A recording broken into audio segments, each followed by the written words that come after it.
ကမ္မတက္ကတသမ္မာဒိဋ္ဌိရှုခွက်လို့ပြောရမှာအလုံးအမှန်နေကြီးပဲလို့ထားနိုင်ရမှာအလုံးအမှန်နေကြီးပဲလို့မထားနိုင်ရင်မထားနိုင်တဲ့လောက်စိတ်မှာပြဿနာရှိကိုရှိတာအမှန်နေကြီးပဲဆိုတာဘာကိုခေါ်တာလဲလောကကြီးကဘာနဲ့ဖွဲ့စည်းထားတန်တရားလဲတယ်ဆိုတာ तू ကမှားတယ်ငါကမှန်တယ်အမှားနဲ့အမှန်နဲ့ချိတ်ပြီးတော့ရန်ဖြစ်ပြီးတော့ဖွဲ့ထားတယ်तू ကအမှန်တရားကကောင်းတယ် तू မှားတာကဆိုးတယ်အမှားနဲ့အမှန်အကောင်းနဲ့အဆိုးနဲ့ချိတ်ဆက်ပြီးတော့ကိုယ့်ရဲ့ထဲမှာဖြာကြည့် तू ကဟိုကိုအမြဲတမ်းငါကမှန်တယ်ငါကမှားတယ်ငါကကောင်းတယ်ငါကဆိုးတယ်အမြဲတမ်းဘာလုပ်နေလဲဆိုတော့အမြဲတမ်းပွားများပြီးနေဖြစ်တာဘာတွေလဲလို့မေးရင်ကိုမှားတယ်တို့မှန်တယ်တို့ကောင်းတယ်တို့ဆိုးတယ်တို့အဲ့ဒါကြီးလုပ်ဖြစ်နေတာအဲ့ဒီအတိုင်းပဲကိုမှန်တယ်ထင်လို့ရှိရင်မှန်တယ်လို့ထလို့မှားတယ်ထင်ရင်လည်းမှားတယ်လို့ထလို့ကောင်းတယ်ဆိုရင်လည်းကောင်းတယ်လို့ထားလို့ဆိုရင်လည်းဆိုတယ်လို့ထားလို့အဲ့ဒီလိုတွေနဲ့လှုပ်ရင်းနဲ့ तू ကခန္ဓာကိုယ်ဖွဲ့ခဲ့တဲ့ပုံစံကမှားတာရဲ့မှန်တာရဲ့ကောင်းတာရဲ့ဆိုးတာရဲ့ဒါပဲရှိတယ်ဆိုပြီးတော့ဖွဲ့ပြီးသားဖြစ်သွားတယ်အဲ့ဒါကိုဒိဋ္ဌိလို့ခေါ်တာဒိဋ္ဌိကနေကျဲတယ်မှားတာမှန်တာကောင်းတာဆိုးတာဟာအရှိတရားပဲလို့ယူဆပြီးတော့ဆုတ်ထားတာမှားတာကြောင့်မို့မှန်အောင်လုပ်မယ်ဆိုးတာကြောင့်မို့ကောင်းအောင်လုပ်မယ်ဒါမျိုးပေါ့ဒါပေမဲ့ကိုယ်စိတ်ထဲမှာအမှားနဲ့အမှန်ဟာအမြဲတမ်းအတူတူရှိနေလေသားဖြစ်တယ်အကောင်းနဲ့အဆိုးကလည်းအတူတူပဲရှိနေတာအဲ့တော့ကိုကောင်းတယ်ထင်ရင်သူများဆိုးနေတာပဲဆိုးတယ်လို့ထင်တာကိုမှန်တယ်ထင်ရင်သူများမှားနေတာသူများကိုမှန်တယ်ထင်ရင်ကိုမှားနေတာသူကအဲ့လိုအဲ့ဆိုဒီနှစ်ခုညှိနေတဲ့ကိစ္စကိုမဖြေရှင်းနိုင်ရင်ကမ္မတက္ကရတမ္မာဒိဋ္ဌိဖြစ်ဖို့မလွယ်ဘူးဘဲမှမရောက်ဘူးစိတ်ကဒီနားလေးမှာပဲဟိုကြိုးတော့ကြိုးစားနေကြတာပဲဒါပေမဲ့အမှားအမှန်အကောင်းဆိုးဒီနားလေးမှာပဲဘာနဲ့တူလဲဆိုတော့လေလော်တဲ့လူတယောက်ကနောက်ကကြိုးကိုမဖြုတ်ဖဲနဲ့အင်တိုက်အားတိုက်လော်နေသလိုဒါပေမဲ့အဲ့ဒီလေကရေလိုင်းပုတ်ပြီးတော့ရွေ့နေသလိုထင်ရပေမဲ့အဲ့ဒီမူလနေရာဘယ်တော့မှမရွေ့ရွှေ့ဖို့ဆိုလို့ရှိရင်အမှားအမှန်အကောင်းအဆိုးအဲ့ဒီနှစ်ခုစလုံးဟာအလုံးအမှန်နေကြီးပဲလို့ချနိုင်မှရွေ့လို့ရမှာ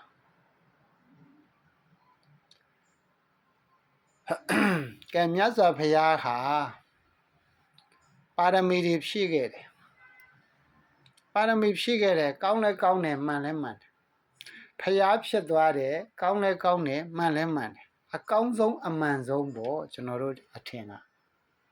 ကျွန်တော်စိတ်ထဲမှာကိုဖယားဟာဘာလဲဆိုတော့အကောင်းလဲအကောင်းဆုံးပဲအမှန်လဲအမှန်ဆုံးပဲအဲ့လိုဖြစ်နေတာမလား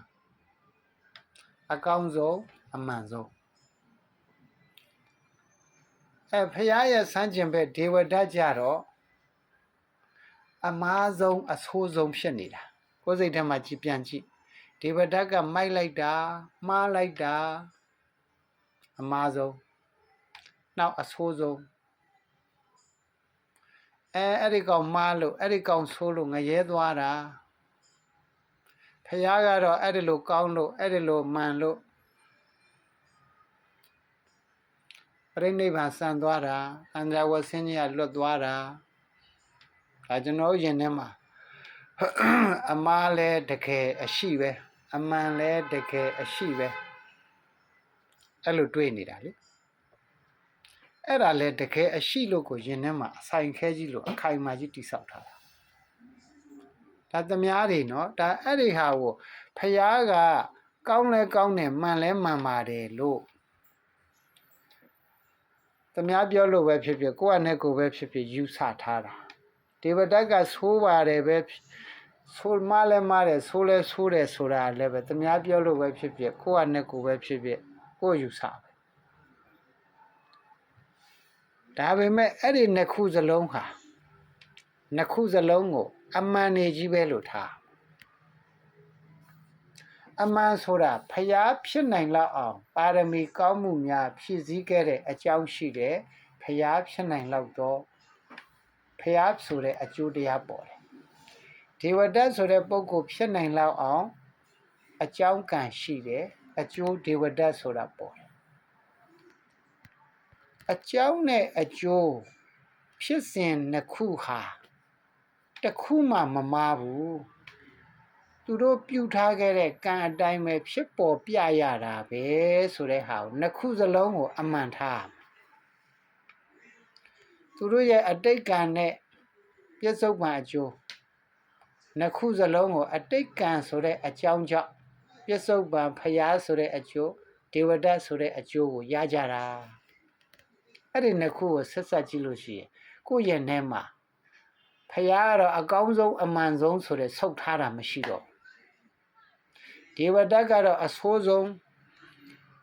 အမှားဆုံးဆိုတဲ့ဟာဆုတ်ထားတာမရှိတော့အဲ့ဒီလိုမရှိတော့ဘူးဆိုလို့ရှိရင်စိတ်ကလွတ်လပ်ပြီးတော့အကြောင်းနဲ့အကျိုးဆိုတဲ့ဟာကိုကံနဲ့ကံရဲ့အကျိုးဆိုတာကိုမြင်လာတယ်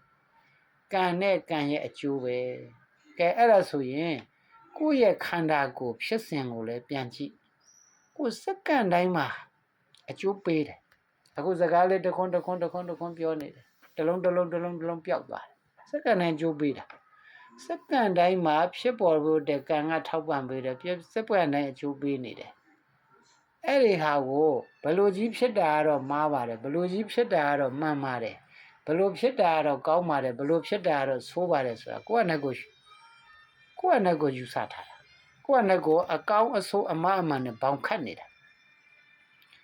တကယ်တော့ကိုလွတ်လပ်ခြင်းနဲ့ဉာဏ်ဖြစ်ခြင်းနဲ့ဆိုလို့ရှိရင်ဒီလိုစကားတစ်လုံးချင်းပြောနိုင်လောက်အောင်ပြုထားတဲ့ကံရှိလို့ပြောနေတာအဲ့ဒါဆိုတော့အတိတ်ကံအတိုင်းပဲပြစ္ဆုတ်ပံအကျိုးပေါ်နေတာပဲလို့အဲ့ဒီလိုလေးကိုကံနဲ့ကံရဲ့အကျိုးကိုမြင်ကြည့်ပါအဲ့ဒါဆိုရင်ကို့မှာအမှားလည်းမရှိဘူးအမှန်လည်းမရှိဘူးအကောင်းလည်းမရှိဘူးအဆိုးလည်းမရှိဘူး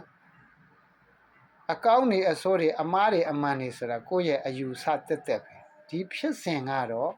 အမှန်တရားပဲသူပြုထားတဲ့ကံမြူဆမ်းမြေတမြူမြလောက်တောင်မှဆမ်းမြေတမြင်မြလောက်တောင်မှအမှားမရှိအောင်တခါတည်းဖော်ပြထားတာစက္ကန့်တိုင်းဖော်ပြနေတာအဲ့ဒီတိုင်းအဲ့ဒါဆိုကိုအမှန်နေကြီးပဲလို့လက်ခံကြည့်စမ်းပါဖြစ်နေတဲ့စက္ကန့်တိုင်းဖြစ်နေတဲ့ဟာအမှန်နေကြီးပဲလို့လက်ခံကြည့်လိုက်ပါလောကမှာသမျှကိုဆဲဆိုငြိမ်ကျိမ်းမောင်းပြီးတော့ဖြစ်နေရင်လည်းကိုယ့်ဘဝဟာအမှန်နေဖြစ်ခင်တာလို့လက်ခံကြည့်ပါ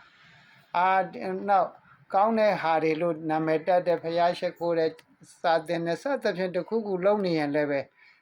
ဒါကိုဖြစ်နိုင်လောက်တဲ့လုံနိုင်လောက်တဲ့အကြောင်းကံရှိလို့ဖြစ်နေရတာဖြစ်တဲ့အတွက်ကြောင့်အမှန်နေကြီးပဲလို့လက်ခံကြည့်ပါကောင်းတာပေါ်ပဲပေါ်ဆိုးတာပြောပေါ်ဖြစ်တာတွေအကုန်လုံးကအမှန်နေကြီးပဲနေကောင်းကျမ်းမာဖြစ်တာလဲအမှန်နေကြီးတယ်လို့လက်ခံတယ်လို့မကောင်းမမွန်မကျမ်းမာဖြစ်တာကိုလည်းပဲအမှန်နေကြီးတယ်လို့လက်ခံကြည့်ပါအဲ့ဒီလိုလက်ခံလို့ရှင်ကိုမွေးထားတဲ့သားသမီးတွေအကုန်လုံးကတယောက်ကဆိုးမယ်တယောက်ကကောင်းမယ်တယောက်ကလိမ်မာမယ်တယောက်ကပြောစကားနားထောင်မယ်အမျိုးရှိမယ်အချိန်နဲ့အမျှအမျိုးပြောင်းလဲနေမယ်အဲ့ဒါတွေအကုန်လုံးကအမှန်နေကြီးတယ်လို့ထားကြည့်လိုက်ပါအဲ့ဒါဆိုရင်အကုန်လုံးဟာတလောကလုံးမှာရှိတဲ့လောကကြီးတစ်ခုလုံးကိုအမှန်နေကြီးပဲလို့ထားလို့ရှင်ကိုယ်စိတ်ကဉာဏ်ဖြစ်ပြီးတော့ငြိမ်သွားတယ်ငြိမ်သွားတာကတတိလည်းရှိတယ်ဉာဏ်လည်းဖြစ်တယ်နောက်ဝရိယအဲ့ဒါဆိုဘယ်သူနဲ့မှညှိကပ်မှုမရှိတော့ဘူးအမှန်ကိုမြင်တတ်တဲ့ဉာဏ်နဲ့ထိုင်ကြည့်နေတဲ့အဆင့်လောက်ပဲရှိတယ်အလုံးဟာအမှန်နေကြီးပါပဲလို့ထိုင်ကြည့်တတ်တဲ့အလေ့အကျင့်ကိုလုပ်ကြည့်ပါအဲ့ဒီကမ္မတက္ကရတမ္မာဒိဋ္ဌိကိုလုပ်ရင်းနဲ့နောက်ဆုံးမှာဝိပဿနာတမ္မာဒိဋ္ဌိနောက်ဆုံးမဂ္ဂဖလဆိုတဲ့နောက်ဆုံးဝိမု ക്തി ချမ်းသာကို